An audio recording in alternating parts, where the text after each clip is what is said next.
যেতে হবে। সুন্নত ছাড়া কখনো কোনো ব্যক্তি কামিয়াব হতে পারবে না। লিখে রেখে দেন, সুন্নত ছাড়া, সুন্নত লেবাস, সুন্নত পোশাক, সুন্নত সবকিছু।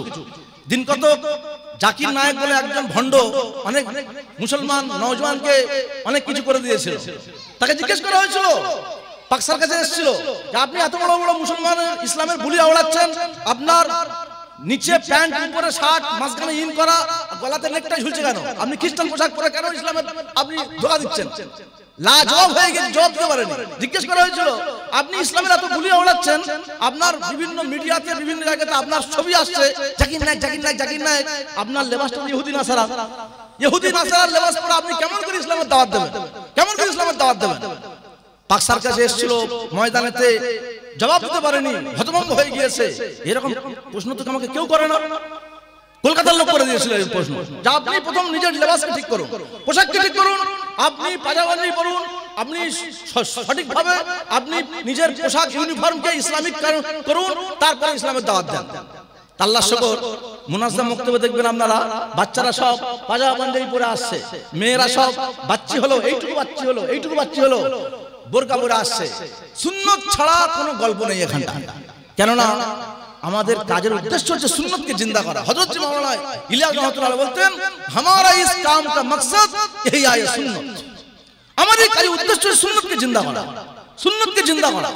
সুন্নতকে বাদ দিয়ে কখনো কোনো উম্মত তৈরি হতে পারবে না। আল্লাহ রাসূল হাদিস পাকের মধ্যে বলছেন, মার রাগিবান সুন্নতি ফালাইসা মিন্নি, যে ব্যক্তি আমার সুন্নত থেকে মুখ ফেরালো, সুন্নতকে ডিনাই করলো, সুন্নতকে নেগলেক্ট করলো, সুন্নতকে অস্বীকার করলো, সে আমার উম্মতের মধ্যে। নবীজি বলেছেন যে সুন্নত ছাড়া চললে আলা উম্মত বনতেই পারবে না, উম্মত মুহাম্মদ বলে দাবিদার হতে পারবে না। নবীজি বলেছেন, মার রাগিবান সুন্নতি ফালাইসা মিন্নি, যে আমার সুন্নত থেকে নিজেকে দূর করলো সে উম্মতের মধ্যেই নয়। সুতরাং সুন্নত অনুযায়ী চলতে হবে, সুন্নতের উপরে আমাদের দাঁড়াতে হবে, সুন্নতকে নিয়ে আমাদের সবকিছু করতে হবে। তার জন্য এই বাচ্চা বেলা থেকে যদি সুন্নতের উপরে এরা জমে যায়, আশা করি আগামীতে এরা সুন্নতওয়ালা লেবাস নিয়ে, সুন্নতওয়ালা পোশাক নিয়ে, সুন্নতওয়ালা সবকিছু নিয়ে এরা আগে বাড়তে পারবে। আজকের এই বাচ্চা আগামী দিনের ডব্লিউবিসি অফিসার হবে। এই বাচ্চাগুলো তো স্কুলেও পড়ে, বাচ্চা দুনিয়াতে পড়ছে, কোরআন শরীফ শিখছে, স্কুলেও যাচ্ছে। মাত্র 1 ঘন্টার ব্যাপার, 1 ঘন্টা 23 ঘন্টা সে থাকবে তার বাম্মার কাছে, স্কুলে পাঠশালে, তার নিজের ঘরেতে, সব মিলিয়ে 23 ঘন্টা। 1 ঘন্টা মাত্র দুনিয়াতে আসে পড়ে যাবে। 1 ঘন্টা দুনিয়াতে পড়ার কারণে তার যে পরিবর্তন আসবে, তার জিন্দগির মধ্যে পরিবর্তন, তার মন মানসিকতার মধ্যে পরিবর্তন, তার মেন্টালিটির মধ্যে পরিবর্তন, তার চাল চলনের পরিবর্তন, তার বেশভূষায় পরিবর্তন, সবটাই তার মধ্যে পরিবর্তন আসবে। এই বাচ্চা যখন বড় হয়ে এমবিবিএস ডাক্তার হবে, বাচ্চা আইপিএস হবে, ডব্লিউবিসিএস হবে, বাচ্চা কোনো স্কুলের মাস্টার হবে, প্রফেসর হবে, বাচ্চা কোনো বড় কোনো অফিসার হবে, তখন তার দিলের মধ্যে এই জিনিসটা আসবে, ছোটবেলায় আমার আব্বা মা আমাকে দুনিয়াতে পড়িয়েছিল, আমার লেবাস ছিল, সেই লেবাস আজও পর্যন্ত আলমারিতে ভাঁজ করে রাখা আছে, এই ঘি কালারের পাজামা আর পাঞ্জাবি। এই সমস্ত মেয়েরা যারা আগামীতে মা হবে, দাদিমা হবে, কারোর নানিমা হবে, এরা এদের বোরকাগুলোকে ভাঁজ করা অবস্থায় এরা এদের আলমারি থেকে বার করে দেখবে আর বলবে, এই সমস্ত বোরকা পরে আমরা দুনিয়াতে পড়তে যেতাম, আমরা কেমন করে ব্যাপারটার সঙ্গে আমরা কলেজ করতে পারি, কেমন করে ব্যাপারটার সঙ্গে আমরা আমাদের অন্যান্য আত্মীয়ের বাড়ি যেতে পারি। এই সমস্ত বাচ্চাদের বোরকাগুলো এদেরকে অ্যাট্রাকশন করবে, বোরকাগুলো আকর্ষণ করবে। এই সমস্ত সুন্নতওয়ালা লেবাসগুলো এই সমস্ত বাচ্চাদের বড় হয়ে যাওয়ার পরে আকর্ষণ করবে আর এদের ভাবাবে, বারবার চিন্তা ভাবনার মধ্যে এদের মুক্তালা করে দেবে। কখনো তুমি তোমার নবীর সুন্নতওয়ালা লেবাস ছাড়া তুমি কখনো চলতে পারো না।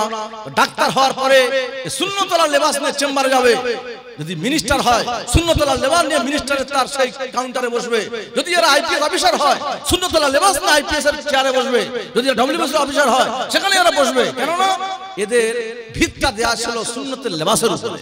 ওই জন্য প্রত্যেকে আমরা যাদের বাড়ির বাচ্চাগুলো এখনো আমরা দিনিয়াতে মাত্র 1 ঘন্টা করে দেওয়ার ব্যাপার। আমার ছোট ছেলে বর্তমানে 25 পারা হিফজ করছে।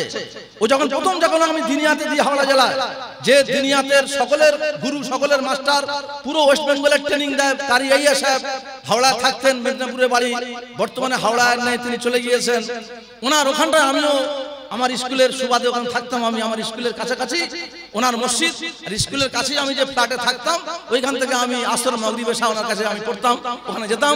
আমি গিয়ে দেখেছি যে কিভাবে বাচ্চারা তৈরি হচ্ছে। আমি তখন বলেছিলাম, এই সাহেব আমার বাচ্চারা 3 তে পড়ে, আপনি আপনার এখানটা নিয়ে নেন আপনার বক্তব্য। হ্যাঁ, আপনি প্রত্যেকদিন নিয়ে যাবেন দিয়ে যাবেন। আমি প্রত্যেকদিন স্কুল থেকে এসে ওকে নিয়ে যেতাম, ওখানে 1 ঘন্টা পড়তো, আমি আবার মাগরিবের পরে আমি আবার নিয়ে চলে আসতাম।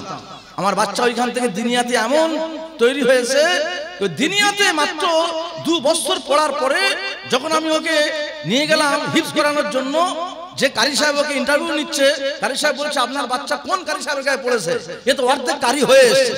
আমি অর্ধেক কারি হয়ে এসেছে মানে বলি তোর নাজরা লাগবে না, বিনা নাজরাতে হিফজ ডাইরেক্ট শুরু হয়ে যাবে। আর তবু নাজরা কিছু পড়াম, তবু পড়াম আর একটু পাকা হোক। দিনিয়াতে পড়ার কারণে আমার সেই বাচ্চা আজকের 25 পারা হাফেজ হয়ে আর মাত্র 5 পারা বাকি আছে কোরআন শরীফ পুরো হিফজ করতে। দিনিয়াত থেকে যে সমস্ত বাচ্চাগুলো তৈরি হচ্ছে, আমি অনেকটা ভিতরে ঢুকে দেখেছি দিনিয়াতের, যে আপনারা অবাক হয়ে যাবেন যে আপনার বাচ্চাটা 23 ঘন্টা আপনার কাছ থেকে জানা তৈরি হচ্ছে, মাত্র 1 ঘন্টায় তার থেকে বেশি তৈরি হচ্ছে এই 1 ঘন্টার পরিবেশের মধ্যে। কেননা আপনার বাড়ির মধ্যে বদিনী বেদিনী পরিবেশ, বাড়ির মধ্যে কত রকমের সব অ্যান্টি সোশ্যাল পরিবেশ, তার ভিতরে অ্যান্টি ইসলাম পরিবেশ, তার ভিতর থেকে বাচ্চা নষ্ট হচ্ছে। ওই জায়গা থেকে উঠে এসে যখন 1টা ঘন্টা যখন বাচ্চা যখন সে আসছে মসজিদের মধ্যে আর মুক্তবের মধ্যে দিনী পরিবেশের মধ্যে, তখন সে সব ভুলে গিয়ে ইসলামিক চর্চা সে নিজেকে একদম পুরো ব্যস্তার মধ্যে নিজেকে ডুবিয়ে নিচ্ছে। ওই জন্য আমরা প্রত্যেকে যারা আমরা গার্জেনরা আছি, প্রত্যেকে নিজের ভাবাই আমার বাচ্চা তো আস্তে আস্তে বড় হচ্ছে, একে আমি কিভাবে দিনী পরিবেশের মধ্যে রাখবো। তার জন্য সহজ রাস্তা হচ্ছে যে এদেরকে মাত্র 1টা ঘন্টার এই সিলেবাস দৈনিক 1 ঘন্টা করে পড়বে। আর পড়ার কারণে বাচ্চা আলিফ বা তাসা থেকে শুরু করে পুরো কোরআন শরীফ সে নাজরাও শেষ করবে, আকায়েত সহি করবে, সে প্রত্যেকদিন মসলা মাসাইলের লাইনও জানবে, প্রতিদিন একটা করে হাদিসও মুখস্থ করতে পারবে। 40 দিনে 40টা হাদিস মুখস্থ হয়ে যাওয়ার পরে আপনি দেখবেন আপনার বাড়ির বাচ্চা 40টা হাদিস গড়গড় করে মুখস্থ বলে দিচ্ছে। আমি হাওড়া জেলায় একটা ছেলেকে দেখেছি, আল্লাহ পাকের যে 99টা নাম, আমি বাচ্চাটাকে সামনে বসিয়ে বলছি বাবা তোদের ওস্তাদ বলছে তোর নাকি 99টা নাম মুখস্থ আছে, তুই বলতে পারি হ্যাঁ হুজুর আপনার সামনে এখনই পড়ে শুনিয়ে দেবো। ঠিক আছে, আমি তাহলে কোরআনটা নিয়ে আমি একটা করে আমি তুই বলবি আর আমি মিলিয়ে নেবো। বলছে আপনি কোরআন খুলুন আর না খুলুন আপনি শুনে যান না বল বলে সে নিজে আঙুল গোনাচ্ছে, পর 99টা নাম আল্লাহর নাম বলে শুনিয়ে দিল। বাচ্চা তৈরি হচ্ছে, 40টা হাদিস মুখস্থ শুনিয়ে দিচ্ছে। এই যে এখন তার থেকে যে তার যে সিনা খুলে যাচ্ছে, আল্লাহ পাকের 99টা নাম মুখস্থ করে নিয়েছে, 40টা হাদিস মুখস্থ করে নিয়েছে, আরো কত কি মুখস্থ করে নিতে পারছে। এর দ্বারা যে সিনাটা খুলে যাচ্ছে, এই বাচ্চা বড় হয়ে যখন এবার আপনি ইংলিশ দেবেন, জীবন বিজ্ঞান দেবেন, ভৌত বিজ্ঞান দেবেন, তাকে ফিজিক্যাল সায়েন্স দেবেন, লাইফ সায়েন্স দেবেন, তাকে ফিজিক্স দেবেন, কেমিস্ট্রি দেবেন, তাকে অন্যান্য যা কিছু দেবেন গপ গপ করে নেবে। সে পুরোপুরি ফিজিক্সের হাফেজ হয়ে যাবে, কেমিস্ট্রির হাফেজ হবে, ম্যাথমেটিক্সের হাফেজ হয়ে যাবে, তার সিনা খুলে গিয়েছে।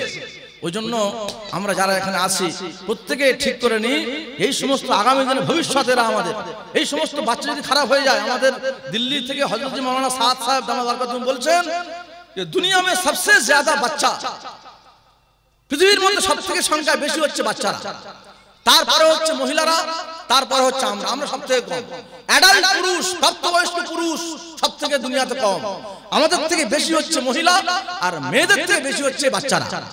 যদি বাচ্চারা এরা যদি শেষ হয়ে যায়, বরবাদ হয়ে যায়, যদি এরা যদি ঠিক মতো না তৈরি হয়, তাহলে কিন্তু আগামী দিনে কিন্তু এই সমস্ত বাচ্চাদেরকে ইসলামী কেতার পাওয়া যাবে না। যে সমস্ত বাড়িতে দিনের পরিবেশ নেই, দিনিয়াতের চর্চা নেই, দিনের কোনো সেখানে মাহল নেই, সে সমস্ত বাচ্চারা দেখবেন পাবজি গেম খেলা শুরু করে দিয়েছে, ফ্রি ফায়ার খেলা শুরু করে দিয়েছে, ফেসবুক দেখা শুরু করে দিয়েছে, এদিকে ইউটিউব খেলা শুরু করে দিয়েছে, বাচ্চাকে নিয়ে পুরো বাড়ি পরেশান, একটু বাচ্চারা মোবাইল ঘাঁটা শুরু করে দিয়েছে। ঠিক এই রকম সময়ে আল্লাহ পাক মুক্তবের নামে হযরত জি মাওলানা সাদ সাহেব চাচ্ছেন হর মসজিদ में মুক্তব কায়েম হয়ে যায়, প্রতিটা মসজিদে মুক্তব কায়েম হয়ে যায়, যাতে করে সেই মহল্লার কোনো বাচ্চা যাতে করে সে কোরআন থেকে গাফিল না হয়, নবীর তরিকা থেকে গাফিল না হয়, হাদিস থেকে গাফিল না হয়। তা না হলে বাতিল যেরকম ভাবে উঠে পড়ে লেগেছে, বাতিল প্রত্যেকটা মহল্লা ঢুকছে। একটু বাচ্চাদেরকে বরবাদ করার জন্য বিভিন্ন রকমের তারা প্ল্যান প্রোগ্রাম প্রোপাগান্ডা চালাচ্ছে। মুসলমান নাকে তেল দিয়ে ঘুমোচ্ছে, মনে করছে দৈনিক 10 হাঁড়িতে গোশ রান্না হচ্ছে, আর দৈনিক আমার ভালো ইনকাম হচ্ছে, ভালো ঘরবাড়ি করছি, ভালো বাড়ি, ভালো গাড়ি, আর ভালো হাঁড়ি, আর ভালো বউয়ের শাড়ি, এই 4টা আমি পেয়ে গিয়েছি, আমি কামিয়াবি। याद রাখবেন, যদি আমাদের বাচ্চাগুলোকে আপনারা ঠিক না করেন, আগামী দিনে কিন্তু এই সমস্ত বাচ্চারা আমাদের মতো গার্জিয়ানদেরকে বৃদ্ধাশ্রমে পাঠাতে বাধ্য হবে। আমরা এদের চিন্তা করি, এরা আমাদের চিন্তা করবে না। হ্যাঁ, ওল্ড হোম, বৃদ্ধাশ্রম, ওইখানটা আমাদেরকে এরা পাঠিয়ে দিয়ে বলবে যে তুমি আমার বাপ ছিলে, তুমি আমার কলমার লাইনে ফিকির করোনি, কোরআনের ফিকির করোনি, আমাদের সমস্ত ফিকির করোনি।